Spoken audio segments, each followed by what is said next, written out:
Hello बच्चों, कैसे हो आप सब लोग। माय नेम इज बंधन पटेल। आप लोगों का फिर से एक बार स्वागत है मेरे चैनल कैम टीवी पे। बच्चों, सॉलिड स्टेट पढ़ रहे थे। सॉलिड स्टेट के अंदर इंपॉर्टेंट टॉपिक खत्म कर दिए। पैकिंग एफिशिएंसी जान लिया, वॉइड्स के बारे में थोड़ी बहुत इंफॉर्मेशन ले ली। आज का जो हमारा लेक्चर है वो खास डिपेंड करेगा पैकिंग एफिशिएंसी और वॉइड्स के कंसेप्ट के ऊपर। आपको जितनी वो चीजें ज्यादा पता होगी उतना हमारा आज का सेशन आपको ज्यादा मजा आएगा, ठीक है ना। तो अगर आपने वो देखा नहीं है तो पहले जाके वो देख लीजिए, आगे का जो सेशन है वो, ठीक है। और उसके बाद इस सेशन को स्टार्ट कीजिएगा। रेडी। आगे हमने पैकिंग एफिशिएंसी पढ़ ली और वॉइड्स पढ़ ली है, तो पहले मैं सिर्फ आपको रिकैप करवा देता हूं। पैकिंग एफिशिएंसी हमने 3 क्रिस्टल सिस्टम के लिए पढ़ी थी। एक पढ़ा था सिंपल क्यूबिक के लिए जो था 52%। देन आफ्टर हमने पढ़ा था बॉडी सेंटर के लिए जो था 68%। देन आफ्टर हमने पढ़ा था फेज सेंटर के लिए जिसका था 74%। क्लियर ना।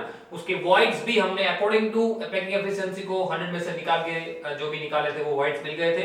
लाइक एससी के हमें जो मिल गए थे 48 मिले थे। देन आफ्टर बीसीसी के हमें जो मिले थे वो 32 मिले थे। और एफसीसी जिसका दूसरा नाम हमने दिया था CCP, cubic close packing structure. Clear ना। और सीसीपी का यानी कि एफसीसी का जो हमारा वॉइड्स का जो परसेंटेज फॉर्म था, याद रखिएगा पैकिंग एफिशिएंसी परसेंटेज में होती है। क्लियर। तो एफसीसी का जो परसेंटेज फॉर्म था वो कितना था मेरे पास 26%। राइट। तो ये चीजें वॉइड्स के बारे में थी। आज का जो हमारा टॉपिक है वो टॉपिक के अंदर हमारा जो एक लीड टॉपिक है वो टॉपिक है हमें अरेंजमेंट करना सीखना है। आज एटम को पैक किस तरीके से किए जाते हैं, किस तरीके से क्यूब के अंदर वो पैक होते हैं डिफरेंट टाइप के डायमेंशंस के अंदर।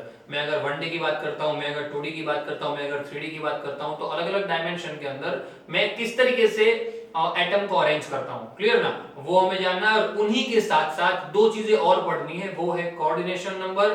साइमल्टेनियसली हम पढ़ेंगे वॉइड्स को भी। क्लियर। हमारे आज के ये 3 टॉपिक है, खास ध्यान रखिएगा। सेशन थोड़ा सा लंबा होने वाला है, ध्यान रखिएगा और सारी बातों को अच्छी तरीके से समझिएगा, ठीक है।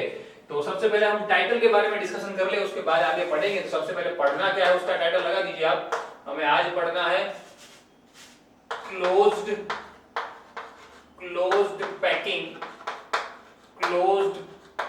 पैकिंग स्ट्रक्चर और अरेंजमेंट। क्लोज पैकिंग किस तरीके से क्लोज पैक किए जाते हैं। क्लियर। एक्चुअल में 3 तरीके के क्लोज पैकिंग होते हैं। लीड अगर हम गिने तो 3 तरीके के क्लोज पैक होते हैं। एक होता है 1 डायमेंशन में,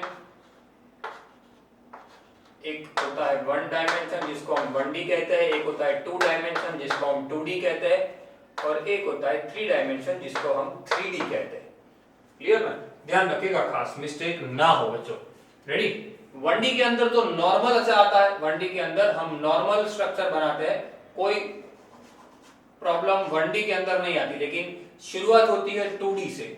2D से हम उनको फर्दर पार्ट में डिवाइड करना चालू करते हैं कि 2D जो है, मैं आपको स्ट्रक्चर ड्रॉ करने ही वाला हूं, टेंशन मत कीजिए। स्ट्रक्चर ड्रॉ करूंगा तब आपको सब कुछ क्लियर हो जाएगा। फिलहाल मैं सिर्फ आपको ओवरव्यू दे रहा हूं कि हमें आज के लेक्चर में पढ़ना क्या है। और सेम थिंग जब हम 3D की बात करेंगे तो 3D के अंदर हम 3 चीजें पढ़ने वाले हैं, 3 टाइप के अलग अलग स्ट्रक्चर पढ़ने वाले हैं। वो तीनों स्ट्रक्चर के बारे में हम डिस्कशन करेंगे, ठीक है। ध्यान रखिएगा, खास मिस्टेक ना हो। सबसे पहले तो 1 डायमेंशन की अगर हम बात करते हैं तो 1 डायमेंशन के अंदर नॉर्मल स्ट्रक्चर होता है जिसको हम नॉर्मल स्ट्रक्चर होते हैं जिसको हम नॉर्मली सिर्फ और सिर्फ एक्स एक्सिस जैसा दिखा सकते हैं। सिर्फ अंडरस्टैंडिंग के लिए लिखा है एक्स एक्सिस। एक्स एक्सिस के अंदर जैसे सीधी स्ट्रेट फॉरवर्ड डायरेक्शन होती है, एक डायरेक्शन के अंदर एटम कंटीन्यूअस चलते रहते हैं। यहाँ पे एटम 2 तरीके से हो सकते हैं। 2D के अंदर एक्चुअली में 2 एक्सिस आ जाती है। 2D के अंदर यहाँ पे मैं लिख देता हूँ एक्स एक्सिस भी आ जाती है और वाई एक्सिस भी इन्वॉल्व हो जाती है। सेम 3D में एक्स वाई और जेड, मैं उसको यहाँ पे जैसे ड्रॉ करता हूँ, जैसे ये एक्स एक्सिस पे कंटीन्यूअस ऐसे गोले चल रहे हैं तो वो सिर्फ और सिर्फ 1 डायमेंशन में आएगा। 2 डायमेंशन के अंदर एक्स और वाई दोनों पे गोले चलेंगे। 3 डायमेंशन के अंदर ऐसे 3 अलग अलग डायरेक्शन पे गोले चलेंगे, यानी कि एटम हमारे अरेंज होंगे। क्लियर। तो ये ध्यान रखिएगा, यहाँ पे तीनों 3 डायमेंशन चलेगी, यहाँ पे 2 डायमेंशन चलेगा और यहाँ पे सिर्फ एक ही डायमेंशन होगा। नॉर्मल अरेंजमेंट होती है। क्लियर। 2D के अंदर 2 प्रकार की अरेंजमेंट होती है। एक होती है स्क्वायर प्लेनर, एक स्क्वायर प्लेनर। स्क्वायर होता है और प्लेन होता है नॉर्मल सा। क्लियर। क्या होता है आपको सब कुछ समझ में आ जाएगा थोड़ी देर बाद। वीडियो को शांति से देखिएगा, आखिर तक आपको पूरी अरेंजमेंट, पूरा कोऑर्डिनेशन नंबर, पूरा वॉइड्स दिमाग में घुस जाएगा, टेंशन मत कीजिए। चलिए, स्क्वायर प्लेनर अरेंजमेंट होती है 2D के अंदर एक, और एक होती है HCP, hexagonal close cubic packing structure. HCP के बारे में थोड़ी सी डिस्कशन की थी आगे थोड़ी डिटेल में करने वाले हैं। Clear. HCP and square planar दो तरह की अरेंजमेंट होती है, किसके अंदर, 2D के अंदर। 3D के अंदर सेम, 3D के अंदर सेम स्क्वायर प्लेनर तो होता ही है, एक स्क्वायर प्लेनर होता ही है, साथ में एक एचसीपी भी होता है, एचसीपी के बारे में भी हमें पढ़ना है, और एक आएगा यहाँ पे एफसीसी, मतलब उसका दूसरा नाम जो हमने कहा था सीसीपी। जनरली इसी नेम से अरेंजमेंट आते हैं, CCP, close cubic packing structure. Clear. Close cubic packing structure, FCC. ध्यान रखिएगा। 3D के अंदर क्या है, 3D के अंदर 3 टाइप के हमें पढ़ने हैं स्ट्रक्चर, 3 टाइप के। 2D में हमें 2 टाइप के पढ़ने हैं, और 2D में 2 टाइप के पढ़ रहे हैं स्ट्रक्चर, और 1D के अंदर नॉर्मल स्ट्रक्चर, एक ही टाइप का स्ट्रक्चर पढ़ना है। क्लियर। इस बात का ध्यान दीजिएगा खास। रेडी। यहाँ पे तो कोई प्रॉब्लम नहीं आती, 1D में तो कोई प्रॉब्लम नहीं आती, आराम से अरेंजमेंट हो जाती है।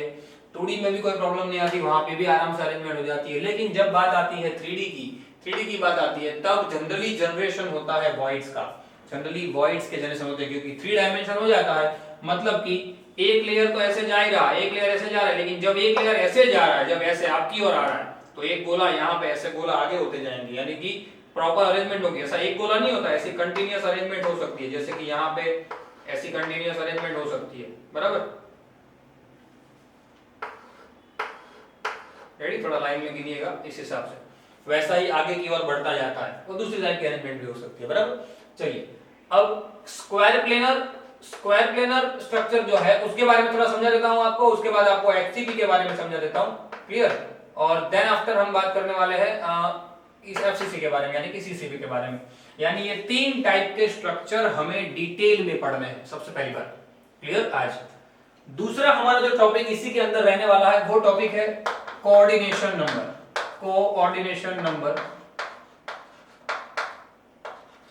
कोऑर्डिनेशन आपने सुना तो होगा नाम कोऑर्डिनेशन नंबर, पर एक्चुअल क्या होता है मैं आपको आज बता देता हूं। कोऑर्डिनेशन नंबर वो बहुत इजी टॉपिक है। अगर हम नॉर्मली गिनना जाए कि भाई मेरे पास एक एटम की अरेंजमेंट है, कोई भी टाइप के एटम हो सकते हैं, चाहे वो 1D हो, चाहे वो 2D हो, चाहे वो 3D हो। 3D के अंदर भी फर्दर पार्टीशन होते हैं। 3D के अंदर ये जो है ना स्क्वायर प्लेनर होता है, एचसीपी होता है, एफसीसी होता है, वो उसके फर्दर अलग-अलग टाइप के पार्टीशन है।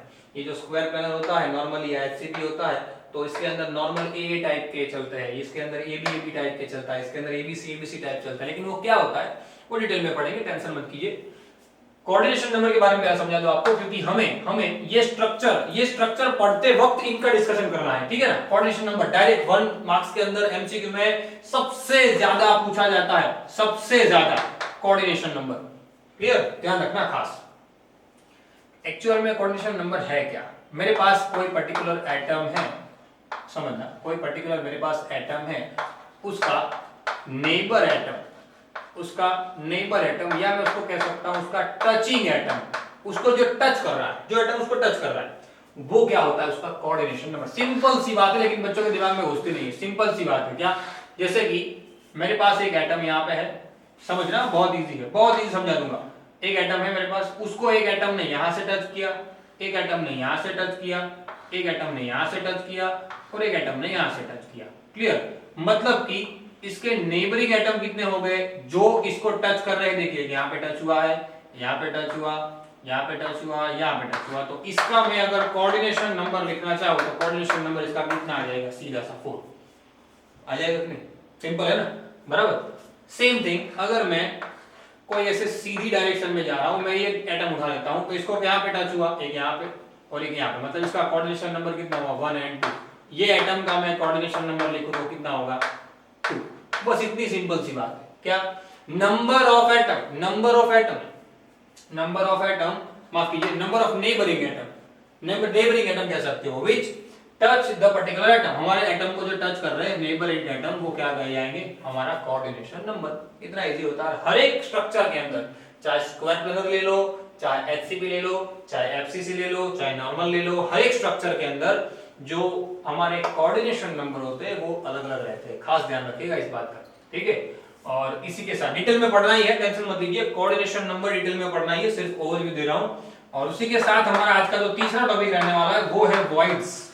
वो क्या है हमारा वॉइड्स के अंदर एक्चुअली मैंने डिस्कशन कर दिया आपको कि वॉइड्स होते क्या है। जैसे हम ऐसे स्ट्रक्चर बना रहे थे, याद है ना आपको, ऐसे स्ट्रक्चर जैसे हमने बनाए थे, या तो नॉर्मल स्ट्रक्चर भी हमने बनाए थे ऐसे।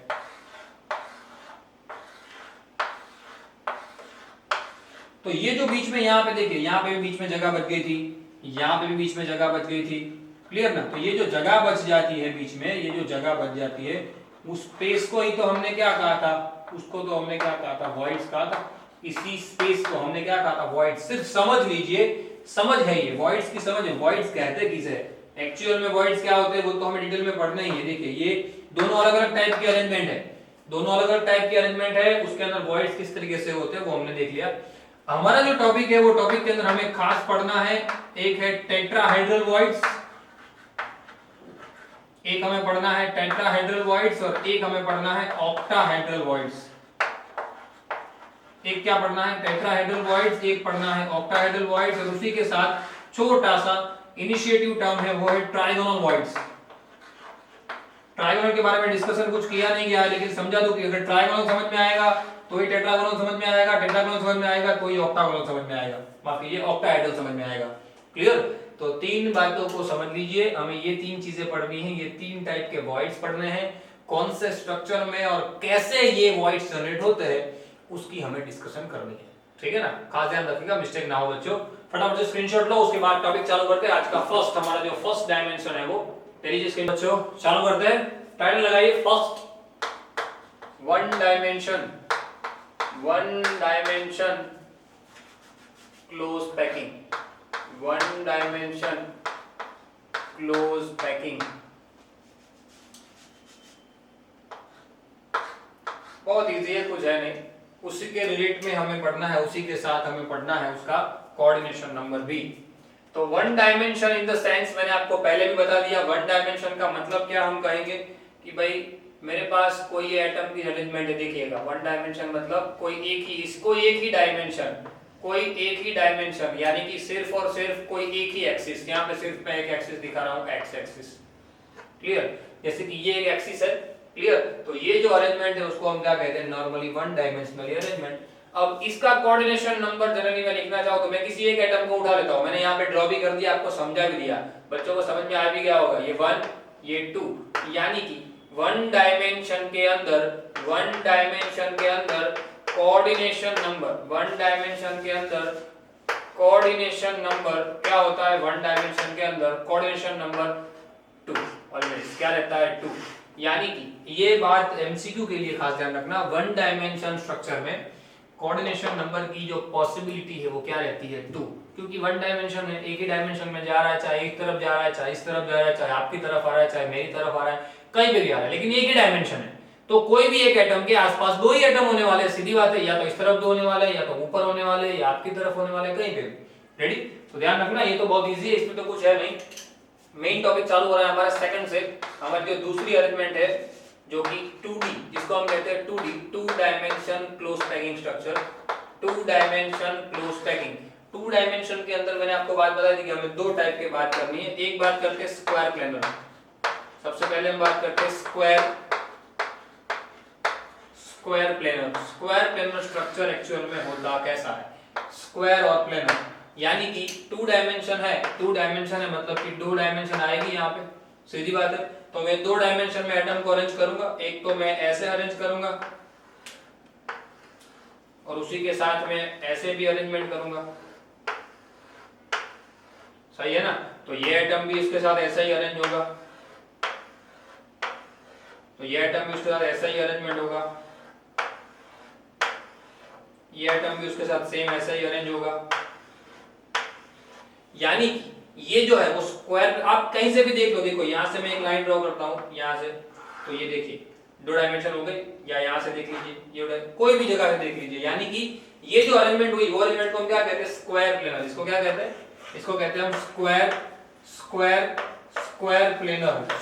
प्लेनर। यानी कि स्क्वायर प्लेनर क्यों कहते हैं कि आप कोई भी एक एटम उठा लीजिए, जैसे कि यहाँ पे देखिए ये एटम मैंने जैसे कि उठा लिया, तो इस एटम के आसपास कितने एटम है, देखिए एक, पहले तो ये एटम है, सेंटर पॉइंट दिखा रहा हूं, ये दूसरा एटम है, ये तीसरा एटम है, जो नेबरिंग एटम है, टचिंग एटम है वो, ये तीसरा, चौथा एटम है।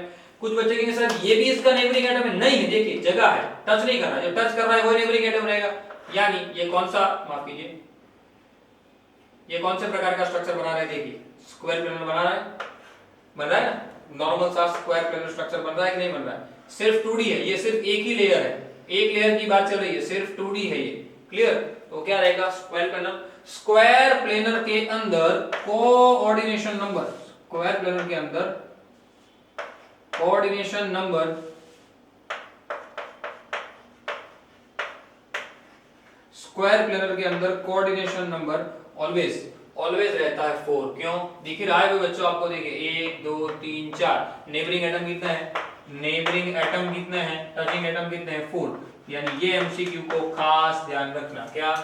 स्क्वायर प्लेनर स्ट्रक्चर के अंदर, ये स्क्वायर प्लेनर स्ट्रक्चर के अंदर कोऑर्डिनेशन नंबर ऑलवेज क्या रहेगा? 4। कोऑर्डिनेशन नंबर ऑलवेज क्या रहेगा? 4। इस बात को भूलना मत। रेडी? स्क्वायर प्लेनर स्ट्रक्चर के अंदर कोऑर्डिनेशन नंबर साथ में पढ़ाता जा रहा हूं, कोऑर्डिनेशन नंबर साथ में ही पढ़ाता जा रहा हूं। वॉइड्स जो है वो हमें आएगा इसका 3D के अंदर। एक्चुअल में टेट्राहेड्रल और ऑक्टाहेड्रल की जो बात करनी है वो भी साथ में ही पढ़नी है, लेकिन वो भी एक पूरा डिटेल टॉपिक है जो नेक्स्ट लेक्चर में आने वाला है। फिलहाल हम उसका 50% पढ़ लेंगे, इतना दिमाग में रखना। वॉइड्स का 50% इसके अंदर कवर हो जाएगा। ठीक है? सो कोऑर्डिनेशन नंबर हमारा कितना हो जाएगा? जैसे कि यहाँ पे कोऑर्डिनेशन नंबर कितना आ गया? कोऑर्डिनेशन यहाँ पे नंबर आ गया कितना? 4। वैसे यहाँ पे कितना आ गया था? Coordination number 2। ये ध्यान रखना, ये एमसीक्यू खास ध्यान रखना। For 1 dimension close packing structure coordination number always 2। For 2 dimension close packing structure, उसके अंदर भी स्क्वायर प्लेनर की जब बात चल रही है तब कोऑर्डिनेशन नंबर उसका कितना आएगा? 4। क्लियर? ध्यान रखना। सेकंड हमारा जो अरेंजमेंट है, सेकंड अरेंजमेंट वो ध्यान रखिएगा खास, साथ में पॉसिबल तो ड्रॉ करते जाइएगा। दूसरा जो हमारा अरेंजमेंट है वो है एचसीपी। वो क्या है? HCP, hexagonal close packing structure. Hexagonal close packing structure, HCP. Ready? उसके अंदर कैसी अरेंजमेंट होती है हेक्सागोनल के अंदर? जैसे मैंने आपको एक बात बताई थी पहले भी कि भाई आपके पास एक डिब्बा है, एक बॉक्स है, उसके अंदर आपको बॉल्स को अरेंज करना है, तो आप कैसे अरेंज करोगे? तो एक के ऊपर एक के ऊपर एक रख दोगे, साइड में एक के ऊपर एक रख दोगे, इस तरीके से। या तो आप कैसे करोगे कि भाई जैसे मेरे पास एटम है, उस एटम को मैं कुछ इस तरीके से अरेंज करता हूँ। पहला एटम, पहला बॉल्स, दूसरा बॉल, तीसरा, चौथा, पांचवा, ये 2 के बीच में मैं एक रख देता हूँ। तो देखिए क्या होगा, 2 के बीच में अगर मैं एक रखता हूँ तो स्टेबिलिटी बढ़ जाएगी। ये बात भी कहा जा रहा है, ये बात भी बहुत सारी बार आपके दिमाग में होनी चाहिए कि यहाँ पे जो स्टेबिलिटी है वो बढ़ जाती है। क्यों बढ़ जाती है स्टेबिलिटी? देखिए पहले तो वो समझा दूं कि मैं एक के ऊपर एक के ऊपर सॉरी एक के नीचे कैसे अरेंज करूंगा तो इसके गिरने के चांसेस ज्यादा है, लेकिन यहाँ पे चांसेस कम हो जाएंगे। क्यों? क्योंकि 2 के बीच में एक फंस जाएगा। यहाँ पे देखिए 2 के बीच में क्या हो जाएगा? एक एटम यहाँ पे 2 के बीच में फंस जाएगा। रेडी? सेम यहाँ पे देखिए एक एटम,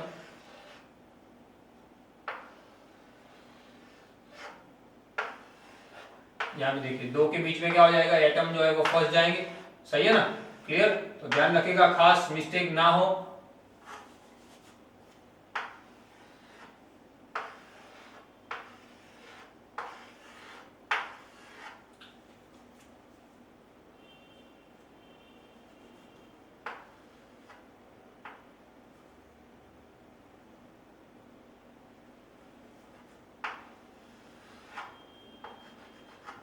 चलिए अब देखिए यहाँ पे क्या हो रहा है। देखिए कि जो भी एटम हमारे पास है, जो भी एटम यहाँ पे हमारे पास है, वो एटम के बीच में जगह देखिए किस तरीके की बन रही है। यहाँ पे मैंने 5 लेयर टोटल ड्रॉ किया है। टोटल मैंने लेयर नहीं, माफ कीजिए, 5 मैंने ऊपर नीचे जो अरेंजमेंट है वो अरेंजमेंट मैंने यहाँ पे की है।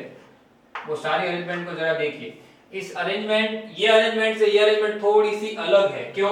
क्योंकि यहाँ पे देखिए 2 एटम के बीच में एक एटम को फंसाया गया है। ये 2 एटम है, उसके बीच में यहाँ पे एक एटम फंसा दिया गया। रेडी? देखिए फंसा दिया गया। तो इस अरेंजमेंट को देख के कोई एक एटम में अगर चूज कर लेता हूं, जैसे कि मैंने कोई एक एटम चूज कर लिया ये, तो कमेंट सेक्शन में मुझे लिखिए बच्चों कि यहाँ पे कोऑर्डिनेशन नंबर 4 था, तो यहाँ पे कोऑर्डिनेशन नंबर कितना होगा। मैंने आपको कोऑर्डिनेशन नंबर के बारे में इंफॉर्मेशन दी। क्या था कोऑर्डिनेशन नंबर?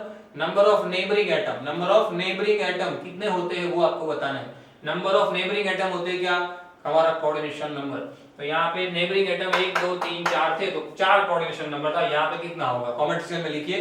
लिख दिया? चलिए दिख रहा है। देखिए इसको मैं अगर लेता हूं तो मेरे जो अलग अलग प्रकार की जो उसके बाजू वाले के एटम होते हैं, एक एटम ये होता है, देखिए ये 1, ये 2, ये 3, ये 4, ये 5 और ये 6। रेडी, इस 6 के 6 को अगर मैं जोड़ देता हूं तो कौन सा शेप बन जाएगा? देखिए हेक्सागोनल बन जाएगा। इसीलिए तो इस स्ट्रक्चर को क्या कहते हैं? HCP, hexagonal close packing structure. क्या कहते हैं? Hexagonal close packing structure. एक एटम के आसपास 6 एटम होते हैं। 2D की बात चल रही है, 2D की बात चल रही है। 3D में ये भाई सब बदल जाएगा, 3D में यही रहेगा लेकिन इसके ऊपर एक और लेयर आएगा। रेडी, चलिए तो यहाँ पे देख लिया। अब इसका कोऑर्डिनेशन नंबर, इसका कोऑर्डिनेशन नंबर जो होता है वो कितना होता है? 2D के अंदर इसका कोऑर्डिनेशन नंबर, 2D की बात चल रही है, ये भी 2D के लिए है। 1D के लिए क्या था? 1D के लिए हमारे पास 2 था। 2D के लिए 2 पार्टीशन हो गए, एक स्क्वायर प्लेनर हो गया और एक HCP हो गया। तो स्क्वायर प्लेनर के लिए और HCP के लिए अगर हमने बात की तो स्क्वायर प्लेनर के लिए मुझे मिला कोऑर्डिनेशन नंबर 4 और HCP के लिए मुझे कोऑर्डिनेशन नंबर मिला कितना? 6। तो ये MCQ के पॉइंट ऑफ व्यू से खास ध्यान रखना बच्चों, क्योंकि नंबर ऑफ नेबरिंग एटम कितने हैं इसके? 6। नंबर ऑफ नेबरिंग एटम कितने हैं इसके? 6। इसी के बेसिस पे उनका कोऑर्डिनेशन नंबर पूछा जाता है डिफरेंट टाइप के स्ट्रक्चर का। आपको एग्जाम में एग्जांपल पूछते हैं, एग्जांपल आता है कि भाई NaCl के अंदर NaCl का कोऑर्डिनेशन नंबर कितना होता है, वैसे एक एटम के आसपास कितने एटम जनरेट हो सकते हैं, वो सब बराबर। एग्जांपल में आपको बाद में समझाऊंगा किस तरीके से कौन से एग्जांपल के अंदर कौन से टाइप का कोऑर्डिनेशन नंबर आता है। रेडी, ये समझ में आ गया। खास 2 टाइप की अरेंजमेंट होती है, एक होता है स्क्वायर प्लेनर और एक होता है हेक्सागोनल क्लोज पैकिंग स्ट्रक्चर। ठीक है, उसके बाद 3D पढ़ना है लेकिन वो यहाँ पे आ नहीं पाएगा, 3D थोड़ा बड़ा है, अलग अलग पार्टीशन में डिवाइड है। इसका स्क्रीनशॉट लीजिए, उसके बाद 3D चालू करते हैं। ले लीजिए स्क्रीनशॉट बच्चों, चालू करते हैं। थर्ड नंबर 3D डायमेंशन, माफ कीजिए 3D मींस 3 डायमेंशन।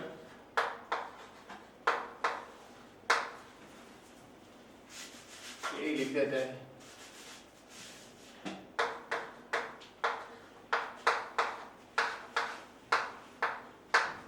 चलिए 3D के अंदर हमने एक चीज सीखी कि हमें, माफ कीजिए 2D के अंदर हमने एक चीज सीखी कि जहां पे स्क्वायर प्लेनर स्ट्रक्चर था और HCP स्ट्रक्चर था, वो दोनों स्ट्रक्चर के अंदर 2 डायमेंशन के अंदर स्ट्रक्चर कैसा था। अब उन्हीं दोनों का 3D के अंदर एक्चुअल में 3 पार्टीशन है, मैं वो पार्टीशन समझा देता हूं मैं। वो 3 पार्टीशन जो 3D के है उसमें फर्स्ट पार्टीशन है square planar. Square planar in 3D, हमने 2D की बात कर लिया, डिफरेंस दिमाग में रखना खास। Square planar in 3D and square planar in 2D। 3D और 2D का डिफरेंस समझना। Then after HCP in 3D and HCP in 2D, clear ना? HCP in 3D and HCP in 2D and then after FCC means CCP structure जो है उसके अंदर किस तरीके से अरेंजमेंट होगी, ये स्ट्रक्चर वाइज आप लोग ध्यान रखिएगा खास। मैं आपको एक नॉर्मल सी बात इसके बारे में बता दूं कि स्क्वायर प्लेनर स्ट्रक्चर जो होगा, स्क्वायर प्लेनर, उसके अंदर AA टाइप का स्ट्रक्चर होगा। और AA टाइप का स्ट्रक्चर एक्चुअल में क्या है मैं आपको अभी फिगर के अंदर समझाता हूं, थोड़ी देर बाद आपको सब कुछ क्लियर हो जाएगा। HCP के अंदर होता है ABAB टाइप का, ABAB टाइप का स्ट्रक्चर रहेगा और FCC के अंदर ABC टाइप का स्ट्रक्चर रहेगा। अब एक्चुअल में ये जो मैं लिख रहा हूं वो है क्या टाइप का स्ट्रक्चर रहेगा, वो है क्या, मैं आपको वो चीज क्लियर कर दूं। सबसे पहले तो 3 डायमेंशन के अंदर जब मैं स्क्वायर प्लेनर की बात करता हूं, किसकी? स्क्वायर प्लेनर, समझना। सबसे पहले मैं बात करूंगा स्क्वायर प्लेनर की। तो स्क्वायर प्लेनर को हम दिखाते थे किस तरीके से, देखिए मेरे पास जो भी गोले होते थे उस गोले को मैं कैसे दिखाता था भाई, एक तो स्क्वायर प्लेनर था, मतलब कि नॉर्मली इसी तरीके से दिखा रहा था मैं उसे, पर ये तो क्या था? 2 डायमेंशन था।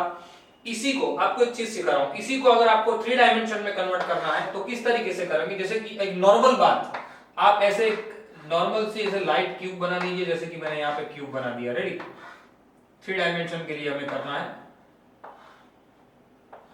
अब इस एक्सिस के ऊपर, जहां पे भी आपको एक्सिस दिख रही है वो एक्सिस के ऊपर आप गोले बनाना चालू कीजिए। जैसे कि मैं ये एक्सिस पे पहले गोले बनाना चालू कर रहा हूं, फर्स्ट, सेकंड, थर्ड। वैसे ही उसके ऊपर भी ऐसे ऐसे गोले आएंगे, यहाँ पे सेम इसके ऊपर भी ऐसे गोले आएंगे, यहाँ पे भी नीचे ऐसे गोले आएंगे, इसके साइड की फेसिस पे भी इस तरीके से गोले आएंगे। तो ये बन जाएगा सीधा सा 3D स्ट्रक्चर, कुछ उसमें करना नहीं है, सीधा सा 3D स्ट्रक्चर आपके हाथ में आ जाएगा। क्लियर?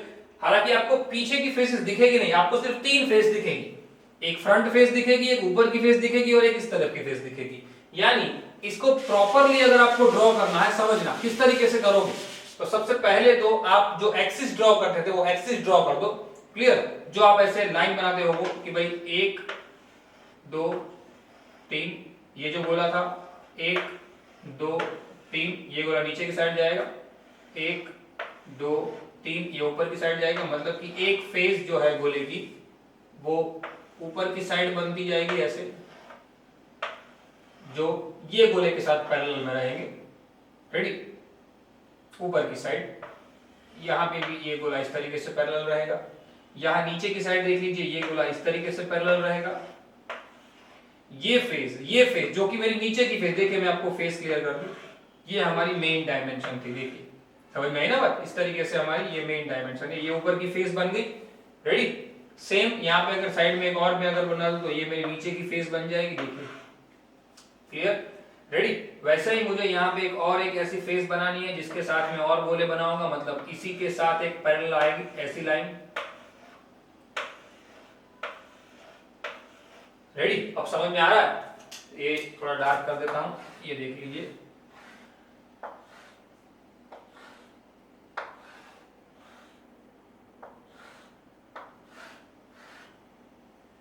क्लियर? पीछे की फेसेस तो आपको दिखेगी नहीं, मतलब कि ये जो फेज है, ये फेज, एक ऊपर की फेज जो आपको दिख रही है वो फेज पे आपको गोले दिखेंगे, क्लियर ना? वो फेज के गोले जो है, ये ऊपर की फेज के गोले जो है उसको मैं डार्क कर दूं तो ये ऊपर की फेस के गोले हैं सबके सब।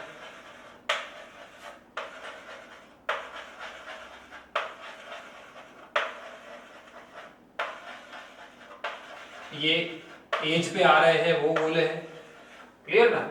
यानी ऐसी ही डायमेंशन वाइज अगर मैं स्ट्रक्चर ड्रॉ करूं, देखिए नीचे की डायमेंशन है तो उसके नीचे सेम दूसरे तरीके नीचे गोले जाएंगे, वैसे ही कुछ गोले इस तरफ जाएंगे। रेडी?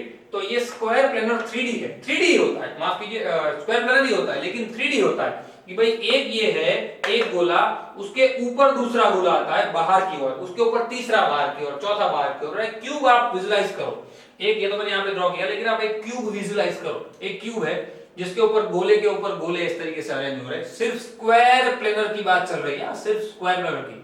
एचसीपी के लिए तो टोटल अरेंजमेंट अलग हो जाएगी, मैं आपको बाद में समझाता हूं। ये स्क्वायर प्लेनर की अरेंजमेंट है, क्लियर? तो अब इसके अंदर मुझे बताइए, इसके अंदर मैं कोई एक गोला लेता हूं, जैसे कि मैंने कोई एक गोला यहाँ पे ये ले लिया, क्लियर? ये 2 डायमेंशन लेके इसको समझिए, इसको विजुलाइज कीजिए कि ये 3D है, विजुलाइज कीजिए कि ये 3D है, यानी कि मैं छोटे छोटे गोले दिखा रहा हूं आगे की तरफ जो है वो छोटे छोटे गोले, जैसे कि यहाँ पे जो छोटे छोटे गोले दिखा रहा हूं वो गोले एक्चुअल में बड़े ही है, एक्चुअल में वो गोले बड़े ही है, लेकिन वो जो गोले है यहाँ पे जो आपको पिंक कलर के गोले दिख रहे हैं, जो छोटे छोटे गोले हैं, वो इस ऑरेंज कलर के बड़े गोले से आगे की साइड आ रहे हैं और एक गोला उसके पीछे की साइड है। तो ये जो अगर मैं इसकी बात करूं, इसका मुझे कोऑर्डिनेशन नंबर लिखना हो, मुझे क्या लिखना हो इसका, मुझे कोऑर्डिनेशन नंबर लिखना हो, तो आप लोग समझ के बताइए कि भाई 1 2 3 4 और एक होगा उसके पीछे की साइड, क्योंकि 3D हो गया, 3D हो गया मतलब ऐसे चल रहा है, 3D हो गया मतलब क्या हो गया, ऐसे चल रहा है। रेडी? एक हो गया ऐसे पीछे की साइड, एक हो गया ऐसे आगे की साइड। देखिए ये जो फेज आपको दिख रही है उसके अंदर आपको ये चीज क्लियर हो जाएगी। ये गोला अगर मैं ले लेता हूं, ये गोला, तो इसके साइड, इस गोले के साथ कितने कितने गोले टच है, देखिए ऊपर की फेज में 1 2 3, समझना, 1 2 3, इस तरफ 4 5 6। रेडी? कितने गोले, माफ कीजिए नहीं आएगा, ये आएगा 4 5 और 6। देखिए दिख रहा है, क्लियर ना? सिंपल सी बात है। रेडी? बस इसी तरीके से आपको प्रॉपर स्ट्रक्चर बनाना है, बाकी और कुछ इसके, अगर हम 3 डायमेंशन, अगर 3 ही गोले की बात करें तो आपको और ज्यादा देखिए यहाँ पे क्लियर हो जाएगा। सिर्फ और सिर्फ अगर हम 3 गोले की ही बात करते हैं तो और ज्यादा क्लियर हो जाएगा। देखिए अब हो गया रेडी। वैसे यही 3 गोले हैं, यहाँ पे भी 3 गोले हैं मेरे पास, रेडी, जिसका ये सेंटर पॉइंट है। वैसे भी यहाँ पे भी मेरे पास जैसे कि 4 बनाए, वैसे 3 गोले समझिए। रेडी? तो एक लेयर हटा दिया मैंने, यानी कि देखिए पता चल गया कि इसके आसपास जैसे कितने गोले हैं, 1 2 3 4 5 6 हो गए यहाँ पे हेक्सागोनल। यानी कि ये जो स्ट्रक्चर हेक्सागोनल नहीं है, ध्यान दीजिएगा, स्क्वायर प्लेनर ही है, स्क्वायर प्लेनर ही है, हेक्सागोनल नहीं है। पर इसको मैंने 3D में कन्वर्ट कर दिया तो इसका उस वक्त 3D के अंदर कोऑर्डिनेशन नंबर क्या बनेगा, 6, क्योंकि इसके आसपास कितने एटम है, 6। 2D नहीं है, 2D नहीं है, 2D hexagonal close packing structure नहीं है। 2D hexagonal close packing structure का कोऑर्डिनेशन नंबर भी 6 होता है। यहाँ पे 3D स्क्वायर प्लेनर का कोऑर्डिनेशन नंबर क्या, 3D स्क्वायर प्लेनर का कोऑर्डिनेशन नंबर 6 होगा। इस बात का खास ध्यान रखिएगा, ठीक है। चलिए ये हो गया स्क्वायर प्लेनर। स्क्वायर प्लेनर के साथ साथ हम बात कर लेते हैं HCP के बारे में। HCP इसका जो दूसरा पार्ट है वो 3D के अंदर पहला पार्ट था स्क्वायर प्लेनर, जिसके अंदर सॉरी ये बताना भूल गया, माफ कीजिए, AA टाइप। AA टाइप मतलब क्या, ये जो अरेंजमेंट है, ये पहला लेयर, ये दूसरा लेयर, ये दूसरा पहला लेयर, दूसरा लेयर, वो सब के सब जितने भी लेयर है वो सब के सब एक ही टाइप के होते हैं। एक मतलब कि जो पहला जैसे कि गोला गोला गोला एक गोला, जैसे एक लेयर बना, जैसे ये एक लेयर है गोले का पहला लेयर, वो जो टाइप का होता है वही टाइप का ये पीछे का लेयर होता है, वही टाइप का ये इसके पीछे का लेयर होता है, यानी कि सेम टाइप के गोले रहते हैं। उसको क्या कहते हैं, AA टाइप। क्या कहते हैं, AA type. Now for HCP is convert into AB type. किस तरीके से, देखिए HCP मतलब कि हेक्सागोनल क्लोज पैकिंग स्ट्रक्चर। अब यहां पे वॉइड्स की बात आएगी, थोड़ी बहुत आप ध्यान दीजिएगा। एक्चुअल में वॉइड्स हमें अगले लेक्चर के अंदर डिटेल में पढ़ना है, लेकिन फिलहाल टेट्राहेड्रल ऑक्टाहेड्रल की जो मेन इंफॉर्मेशन है वो हम इसके अंदर जान लेंगे। HCP स्ट्रक्चर के अंदर कैसा होता है, देखिए HCP को हमने उसकी जो अरेंजमेंट थी वो तो देख ली HCP की 2D के अंदर। सेम मैं आपको यहाँ पे दिखा देता हूँ, जैसे देखिए गोला मैंने यहाँ पे बनाया, समझना इसको, खास समझना बहुत जरूरी है। चलो इसको मैं प्रॉपर्ली अरेंज कर देता हूँ। ये पहला लेयर बन गया, उसके बाद ये दूसरा लेयर बनेगा यहाँ पे, उसके बाद ये तीसरा लेयर बनेगा, ठीक, वापिस से एक लेयर बनेगा यहाँ पे,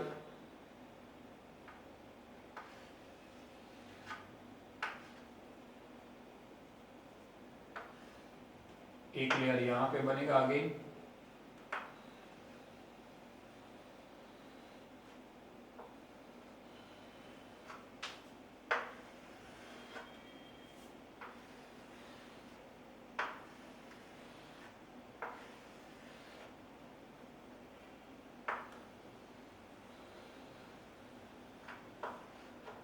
चलिए अब यहाँ पे देख लीजिए जरा, ये जो स्ट्रक्चर हमने बनाया है वो नॉर्मली 2 डायमेंशनल HCP है, रेडी ना। नॉर्मली क्या है, ये 2 डायमेंशनल HCP है। अब इसके अंदर ये एक लेयर, ये जो पहला लेयर है वो A टाइप का मैंने बना दिया। फर्स्ट लेयर क्या है, A टाइप का, रेडी। लेकिन इसके ऊपर जब कोई दूसरा लेयर आता है तो वो दूसरा लेयर वो इसके ऊपर अरेंज होता है, इसके ऊपर, यानी कि यहाँ पे देखिए, यहाँ पे एक्चुअल में आपको एक इंफॉर्मेशन लेनी है, वो है वॉइड्स के बारे में। यहाँ पे देखिए ट्राइगोनल वॉइड्स जो होते हैं, ट्राइगोनल वॉइड्स वो कैसे जनरेट होते हैं, ऐसे। यहाँ पे देखिए ये जो वॉइड जनरेट हुआ उसको हम क्या कहते हैं, ट्राइगोनल वॉइड्स, जो 3 एटम से जनरेट होते हैं, 3 एटम से जनरेट होते हैं, उसको हम क्या कहते हैं, ट्राइगोनल वॉइड्स। पर समझिएगा यहाँ मिस्टेक होगी, वरना मैं क्या करता हूं, ये जो वॉइड्स है ना, ये वॉइड्स आपको जो दिख रहा है ना वो ट्राइगोनल है। यहाँ पे बीच में मैं छोटा सा टी दिखा रहा हूं, देखिए ये ट्राइगोनल, माफ कीजिए, यहाँ पे कोई एक के लिए दिखाना हो तो नहीं दिखा सकते क्योंकि एक ही लेयर है। एक लेयर में यहाँ पे कौन सा जनरेट हो रहा है, ट्राइगोनल, क्लियर। टेट्रागोनल के लिए मैं टी लिखूंगा, आपको पता चलेगा, क्योंकि इसके ऊपर दूसरा एक लेयर आने वाला है। मैं 2 लेयर पढ़ने हैं ना, मैं यहाँ पे 2 लेयर पढ़ने, एक बी टाइप भी पढ़ना है, तो इसके ऊपर ये पहला लेयर है, उसके ऊपर यानी कि आपकी ओर जो गोले का दूसरा लेयर लगेगा तो वो गोला किस तरीके से लगेगा, इसके ऊपर वो गोला ऐसे लगेगा, ऐसे, यानी कि वहां पे जनरेट होंगे टेट्रागोनल वॉइड्स, क्या, माफ कीजिए, टेट्राहेड्रल वॉइड्स। टेट्राहेड्रल वॉइड से जनरेट होंगे, 4 एटम होंगे उसके ऊपर, देखिए ये 3 और उसके ऊपर जब चौथा एटम आएगा, समझना। अब इन दोनों के बीच में डिफरेंस समझ लीजिए, यहाँ पे 3 के बीच में वॉइड है, ऊपर कोई है नहीं क्योंकि आर पार दिख रहा है। यहाँ पे क्या होगा, ऐसा आर पार दिखेगा, यहाँ पे ऐसा नहीं होगा। यहाँ पे किसी एक साइड, जैसे सिक्का समझ लीजिए, कॉइन होता है ना, एक कॉइन, दूसरा कॉइन, तीसरा कॉइन, 3 के बीच में एक कॉइन लगा दूं तो मैं अगर यहां से देखूं तो मुझे पीछे दिखेगा नहीं, पीछे एक एटम दिखेगा, मेरा कॉइन दिखेगा, इसके जैसा नहीं होगा, क्लियर। लेकिन छेद तो दिखेगा ही, मुझे वॉइड तो दिखेगा, स्पेस तो दिखेगी, क्लियर। तो उस वक्त ये एटम जो उसको कवर करता है, ये एटम वो क्या जनरेट करता है, टेट्राहेड्रल वॉइड्स। क्या जनरेट करता है, टेट्राहेड्रल वॉइड्स, जो कि किसके मदद से बना, 4 एटम की मदद से। किसकी मदद से बना, वो 4 एटम की मदद से क्या जनरेट हुआ यहाँ पे, टेट्राहेड्रल वॉइड्स। समझना बहुत अच्छी तरीके से, क्या टेट्राहेड्रल वॉइड्स यहाँ पे जनरेट हुआ। ये जो भाग है, ये जो भाग जो एक्चुअल में दोनों के अंदर यही, देखिए दोनों के अंदर यही जगह है जो वॉइड है, पर यहाँ पे सिर्फ 3 से है, मतलब कि आर पार दिखेगी, एक ही लेयर होगा, ट्राइगोनल में एक ही लेयर होगा। टेट्राहेड्रल में एक लेयर नहीं होगा, एक के ऊपर दूसरा लेयर है जिसने एक को ढक दिया है। भले ढक दिया है लेकिन जगह तो बचेगी ना, ये वॉइड तो बचेंगे ना, यहाँ पे ये जगह जो है वो तो बचेगी। ये जो जगह है उसको हम क्या कहेंगे, टेट्राहेड्रल वॉइड। समझना अच्छी तरीके से, रेडी। तो यहाँ पे जैसे मैं एक और, माफ कीजिए, एक और लेयर बना रहा हूं, रेडी, जो क्या कर रहा है, मेरे इस वॉइड, माफ कीजिए, मेरे इस वॉइड को कवर कर रहा है। एक ही लेयर से आपको क्लियर समझ में आ जाएगा, रेडी। तो ये जो मैंने ऑरेंज कलर का ऊपर एक लेयर आपको दिखाया है, देखिए ये ऑरेंज कलर का जो आपको लेयर दिख रहा है वो जो इसको क्या कर रहा है, कवर कर रहा है। यहाँ पे देखिए ये पार्ट जो है, इस पार्ट को कवर कर रहा है मेरा ये एटम, ये जो एटम है वो जो कवर कर रहा है। यानी कि यहाँ पे ये जो लेयर बनेगा, ये जो डार्क लेयर है, ये डार्क एक ही बताया है, बाकी सब नहीं बता रहा हूं। ये जो डार्क वाला लेयर बनेगा पूरा, ऐसे पूरा एटम आएंगे, 1 2 3 ऐसे नीचे, 4 5 6 7 ऐसे नीचे, 8 ऐसे, जैसे ये लेयर है उसके ऊपर ही लेयर आएंगे। लेकिन वो लेयर कैसे रहेंगे, 3 के बीच में एक, 3 के बीच में एक, 3 के बीच में एक, ऐसे एटम रहेंगे। विजुलाइज कीजिए। तो ये मेरा लेयर है, वो लेयर रहेगा मेरा बी टाइप का। कौन सा लेयर रहेगा, बी टाइप का। यानी बी टाइप का लेयर जो है वो क्या कवर करता है, टेट्राहेड्रल वॉइड्स कवर करता है। एमसीक्यू में आता है, बहुत बार आता है। बी टाइप का लेयर कौन से टाइप के वॉइड्स को कवर करता है, बी टाइप का लेयर कवर करता है टेट्राहेड्रल वॉइड्स को। किसको, टेट्राहेड्रल वॉइड्स। क्लियर ना, ये देखो टेट्राहेड्रल वॉइड्स है, ये टेट्राहेड्रल वॉइड्स को कवर करेगा। बी टाइप का जो लेयर है वो लेयर उसी से तो बना है एक्चुअल में, उसी से तो वो वॉइड जनरेट हुआ है, बराबर। तो ध्यान रखिएगा खास इस बात को, रेडी। ये होगा ए टाइप, उसके बाद होगा ये बी टाइप का। ये हो जाएगा hexagonal close packing structure. Clear, hexagonal close packing structure. यहाँ पे भी देखिए टेट्राहेड्रल जनरेट हो गए। देखिए अब एक और चीज यहाँ पे आपको सीखनी है, वो जो है वो थोड़ा अलग से आपको दिखाना पड़ेगा, इसके अंदर वो समझ में आएगा। एचसीपी के साथ सीसीपी भी है, सीसीपी भी है, जैसे ये है वैसे ही सीसीपी भी है। इसी के अंदर सीसीपी समझ में आ जाता है, लेकिन एटम को थोड़ा दूर करके मैं आपको समझाता हूं। यहाँ पे थोड़ी खिचड़ी बन जाएगी, आपको कुछ पता नहीं चलेगा। थोड़ा अलग करके एटम को समझाता हूं मैं, तो आपको क्लियर हो जाएगा। फटाफट से इसका स्क्रीनशॉट ले लो पहले, फिर आगे बढ़ते। चलिए बच्चों, दोनों एक साथ में आपको थोड़ा एटम अलग करके समझाता हूं। वहां पे एटम शायद मिक्स हो गए तो आपको क्लियर नहीं होगा।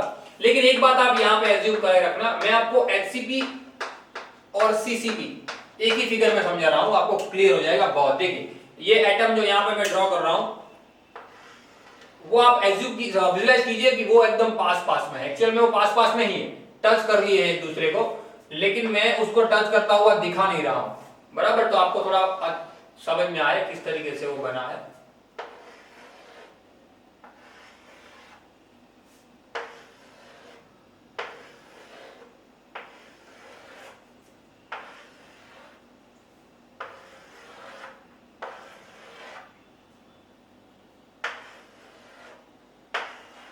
क्लियर, ये जो है हमारे लेयर मैंने आपको बना दिए। यहाँ पे ये फर्स्ट लेयर है मेरा, ये क्या है, ये मेरा फर्स्ट लेयर है, ए लेयर। रेडी, समझना, फिर से बोल रहा हूं, ये दूर नहीं है, ये टच हो गए, एक दूसरे को टच है, ऐसा एज्यूम करो। सिर्फ मैं अलग दिखे इसलिए आपको दिखा रहा हूं। अब देखिए, इसके ऊपर मैं एक लेयर बनाऊं, इसके ऊपर मैं एक लेयर बनाऊं, एक एटम जैसे कि मैं यहाँ पे ऐसे कवर कर रहा हूं, एक एटम मैंने इसके ऊपर कवर किया, जो पास में है, जो इसने ऐसे क्या कर दिया, ऐसे कवर हो गए। रेडी, तो यहाँ पे बीच में कौन सा जनरेट हुआ, वॉइड, टेट्राहेड्रल। कौन सा वॉइड जनरेट हुआ, यहाँ पे बीच में टेट्राहेड्रल वॉइड जनरेट हुआ। रेडी, हर एक के बीच में ऐसे टेट्राहेड्रल वॉइड जनरेट होंगे, हर एक के बीच में, हर एक 3 एटम के बीच में ऐसे टेट्राहेड्रल वॉइड जनरेट होंगे कि नहीं होंगे।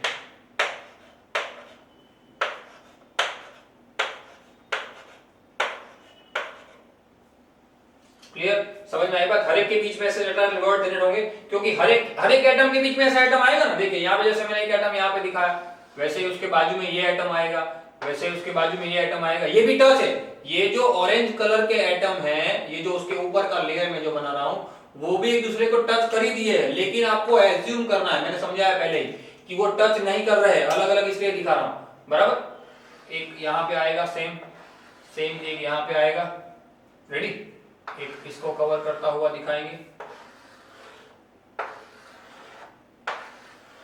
रेडी, इसके ऊपर सिर्फ मैं ऐसे लाइनिंग कर देता हूं, आपको क्लियर हो जाए कि ये जो है वो मेरा दूसरा लेयर है। ऑरेंज कलर का जो लेयर है वो मेरा लेयर कौन सा है, दूसरा लेयर, जो क्या टेट्राहेड्रल वॉइड के लिए रिस्पॉन्सिबल है। टेट्राहेड्रल वॉइड, ट्राइगोनल वॉइड तो नॉर्मल एक लेयर में जनरेट हो जाते हैं, ट्राइगोनल वॉइड होते हैं वो एक लेयर में जनरेट हो जाते हैं, लेकिन टेट्राहेड्रल में प्रॉब्लम होती है। टेट्राहेड्रल में आपको 4 एटम की जरूरत पड़ती है। देखिए ये चीज आपको ज्यादा क्लियर कर देगी। देखिए ये फर्स्ट लेयर जो बना आपका, फर्स्ट लेयर वो पहला जो येलो कलर का आपको दिख रहा है वो तो है, लेकिन उसके ऊपर जो ऑरेंज कलर का लेयर है वो क्या जनरेट कर रहा है, टेट्राहेड्रल वॉइड्स। यानी कि यहाँ पे देखिए फॉर्मूला में समझा देता हूँ, यानी कि जब एक एटम दूसरे एटम के ऊपर, जैसे ये है तो टेट्राहेड्रल ट्राइहेड्रल, लेकिन जब उसके ऊपर एक आ गया तो 4 एटम की मदद से जो वॉइड जनरेट हुआ, जैसे कि ये मैंने ड्रॉ किया था वो पीछे की साइड है, तो वो क्या जनरेट होगा, टेट्रा। क्या जनरेट होगा, टेट्रा। क्यों? क्योंकि वो 4 एटम से बना है, 4 एटम से बना है, इसलिए वो क्या बनाएगा, टेट्राहेड्रल वॉइड। समझ में आई बात? ये एचसीपी स्ट्रक्चर है 3D के अंदर, दोनों के अंदर बात कर रहे हैं, किसके अंदर बात कर रहे हैं हम, 3 डायमेंशन में। बराबर, समझ में आई बात? अब सेम बात सीसीपी के लिए करते हैं। सीसीपी ये समझ में आ गया सबको? सीसीपी के लिए बात करते हैं कि भाई सीसीपी स्ट्रक्चर जो है, सीसीपी स्ट्रक्चर यानी कि एफसीसी स्ट्रक्चर कह सकते हो आप उसको, उसके अंदर जैसे ये टेट्राहेड्रल वॉइड्स है वैसे ही इसके अंदर ऑक्टाहेड्रल वॉइड्स होते हैं। देखिए किस तरीके से, देखिए 1 2 और 3 ऐसे एटम है जैसे, और उसके ऊपर जैसे कोई एक एटम आया था जिसने टेट्राहेड्रल जनरेट किया था, वैसे ही 1 2 3 उसके ऊपर एक लेयर ऐसा आता है, 1 2 3 दिख रहा है, 1 ये 2 और ये 3। रेडी? ये जो है वो पीछे का लेयर है, उसको मैं पिंक कर देता हूं तो आपको अलग हो जाए, ये और ये। देखिए एक लेयर पिंक वाला है, एक लेयर येलो वाला है, दिख रहा है? एक लेयर पिंक वाला है और एक लेयर येलो वाला है, लेकिन 3 सीधे हैं 3 उल्टे, ट्रायंगल समझिए ना, उनके बीच में भी देखिए ये जगह हो रही है, उनके बीच में भी यहाँ पे जगह हो रही है। 3 सीधे और 3 उल्टे रखेंगे तो उसके बीच में जगह होगी, वो किससे जनरेट होगी, ऑक्टाहेड्रल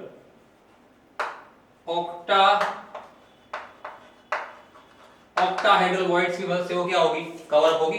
क्लियर ना? ऑक्टाहेड्रल देखिए 3 यहाँ पे आ गए, 3 यहाँ पे आ गए, उसके ऊपर जब कोई एक एटम लगेगा, उसके ऊपर जब कोई एक एटम लगेगा तब जाके वो कवर अप होगा, तब तक वो कवर अप होगा नहीं। समझ में आई बात? उसके ऊपर जब कोई एक एटम लगेगा, यानी कुछ इस प्रकार की अरेंजमेंट होगी, एक एटम उसके ऊपर, एक एटम वहां पे। समझना, मैं समझा रहा हूं वो इस तरीके समझिए। पहला लेयर क्या होगा, जैसे कि ये 3 वाला है, क्लियर, उसके ऊपर एक और ऐसा बनेगा तो बीच में जगह हुई, उसको भी कवर करने वाला सेंटर में कोई एक एटम आएगा। अब ये जो है मैंने आपकी ओर दिखाया, पहला लेयर, दूसरा लेयर, तीसरा लेयर, उसको मैं सीधा कर दूं तो क्या बनेगा, ऊपर एक लेयर, ऊपर एक एटम आया, उसके नीचे एक लेयर ऐसा आया, उसके भी नीचे एक लेयर ऐसा आया, क्लियर, और उसके भी नीचे एक सिंपल सा एटम आया। क्लियर ना? कि भाई ये समझिए, ये पहला लेयर है, उसके आगे ये दूसरा लेयर है, उसके ऊपर ये तीसरा लेयर है, उसके नीचे एक चौथा एटम आएगा, तब जाके वॉइड कवर अप होगा। क्लियर ना? उसको क्या कहते हैं, ऑक्टाहेड्रल वॉइड। 3 3 6 1 2 और 1 1, यानी कि 8 एटम की मदद से जो जनरेट होते हैं उसको क्या कहते हैं, octahedral void. Clear? Octahedral void, खास ध्यान रखना, यहाँ पे यही बात बनती है। देखो दिख रहा है आपको, सब लोगों को दिख रहा होगा, यहाँ पे देखिए ओ दिख रहा है, यहाँ पे ऑक्टाहेड्रल के लिए मैं ओ लिखता हूँ। ये 3 ऑरेंज और ये 3 येलो के बीच में जो जनरेट हो रहा है वो देखिए, ये एक यहाँ पे ओ आगे आएगा यहाँ पे। क्लियर? तो ये जो है वो क्या आता है, ऑक्टाहेड्रल वॉइड। अगर यहाँ पे मैं ड्रॉ करता तो एक यहाँ पे भी लेयर बनता, यहाँ पे जैसे एक एटम अगर मैं करना चाहता तो एक एटम यहाँ पे भी ऐसे बनता। रेडी? तो यहाँ पे भी क्या हो जाता है, ऑक्टाहेड्रल वॉइड हो जाता। समझ में आई बात? ऑक्टाहेड्रल वॉइड देखिए, ये 3, यानी यहाँ पे जैसा मैंने दिखाया वैसे ये 3 जो पिंक कलर के दिख रहे हैं, वो एक और लेयर जब उसके ऊपर आएगा वो होगा सी टाइप का। वो कौन सा होगा, सी टाइप का। यहाँ पे ये जो है येलो कलर का, वो ये है, वो ए टाइप का लेयर है। ये जो ऑरेंज है वो बी टाइप का लेयर है। और जब इसके ऊपर कोई एक एटम धसेगा, इसके ऊपर कोई एक एटम आएगा, तीसरा जो इस वॉइड को कवर करेगा वो आएगा सी टाइप का। कौन सा होगा, सी टाइप का, जो उसको कवर करेगा। क्या करेगा, इस ऑक्टाहेड्रल वॉइड को जो कवर करेगा, ऑक्टाहेड्रल को सिर्फ दिखा रहा हूं। तीसरा लेयर अगर कोई बनेगा ऐसे, तो वो ऐसे बनेगा तीसरा लेयर, जो क्या कहा जाएगा, ऑक्टाहेड्रल वॉइड को कवर करता हुआ दिखाएगा। मतलब कि इसका सीधा मतलब क्या निकला, ए बी सी टाइप में ए तो अपना जो फर्स्ट लेयर है वो होता ही है, बी क्या कवर करता है, बी कवर करता है टेट्राहेड्रल वॉइड। क्या कवर करता है, टेट्राहेड्रल वॉइड। और सी क्या कवर करता है, ऑक्टाहेड्रल वॉइड। क्लियर ना? तो इस बात को ध्यान रखेगा, ये जो है वो एबीसी टाइप की अरेंजमेंट है। इस तरीके से एटम क्लोज पैकिंग स्ट्रक्चर के अंदर अरेंज होते हैं, 3 डायमेंशन के अंदर। क्या 3 डायमेंशन के अंदर इस तरीके से अरेंजमेंट होती है। रेडी? ये सिर्फ मैंने बेसिक इंफॉर्मेशन दी है ऑक्टाहेड्रल वॉइड की और टेट्राहेड्रल वॉइड की। आगे हमें इस फिगर को लेके समझना ही है, लेकिन इस फिगर को समझिएगा। एचसीपी स्ट्रक्चर होता है ना, एचसीपी स्ट्रक्चर इसी तरीके का होता है। मैं जरा इसको रफ कर देता हूं। हमने एचसीपी स्ट्रक्चर ड्रॉ किया था, उसको याद कीजिए। हमने कुछ इस तरीके का एचसीपी स्ट्रक्चर ड्रॉ किया था, इसके नीचे सेम ऐसा हमने ज्वाइंट किया था, सेम इसके नीचे। रेडी? तो यहां पे देखिए सेंटर में एक एटम होता है, वो पहला एटम, ये जो है वो पहला एटम सेंटर में होता है। उसके बाद यहां पे एक एटम हमने बीच में दिखाए थे, तीन एटम दिखाए थे, वो 3 एटम ये। उसके नीचे उल्टे एटम, जैसे ये है नीचे की साइड, वैसे उसके नीचे की साइड एक 3 एटम ये होंगे, वो ये, और उसके नीचे यहाँ पे सेंटर में एक एटम होगा। क्लियर? यानी कि यहां से लेके यहां तक 3 गोले ऊपर लगे रहते हैं। रेडी? जैसे ये लाइन में मैंने दिखाया ना, वही लाइन सेम लाइन रहती है, पहले फर्स्ट, देन ये, फिर उसका इन्वर्ट, फिर एक और गोला नीचे आता है इसके जैसा, ये गोला नीचे आएगा। रेडी? ये बनता है एचसीपी स्ट्रक्चर। क्लियर ना? प्रॉपर एचसीपी या CCP structure. HCP hexagonal close packing के अंदर इस तरीके से होता है अरेंजमेंट जो होती है। सीसीपी उसके अंदर इस तरीके से होता है, जो एबीसी टाइप होता है। सीसीपी के अंदर एक लेयर बन जाता है सी का नया। रेडी? यहाँ पे सिर्फ ए और बी होता है, नॉर्मल में सिर्फ ए होता है, स्क्वायर कलर में सिर्फ ए होता है। ठीक है? तो खास ध्यान रखिएगा, पूरे वीडियो के अंदर विजुअलाइजेशन आपने अगर प्रॉपर किया है तो आपको सारी बातें क्लियर हो जाएगी। ऑक्टाहेड्रल वॉइड कहां पे होते हैं, टेट्राहेड्रल वॉइड कहां पे होते हैं। फिर भी अगर समझ में नहीं आ रहा है तो आप मुझे डायरेक्टली पूछ सकते हैं। ठीक है? और इस सारे लेक्चर को प्रॉपरली शांति से एक बार देख लीजिए, फिर उसको स्पीड में देख लीजिए। जितना 1-2 बार आप स्पीड में देखोगे और 1-2 बार शांति से देखोगे तो आपको पूरा क्लियर हो जाएगा कि सर एक्चुअल में पहले से लेके अंत तक कहना क्या चाह रहा है। उसको साथ में नोट डाउन करते जाइए, लिखते जाइए। जितना ज्यादा आप खुद से लिखोगे या ड्रॉ करोगे उतना ज्यादा आपको ज्यादा क्लियर हो जाएगा। ठीक है ना? ठीक है? मिलते हैं अगले लेक्चर के अंदर। Till then, thanks a lot.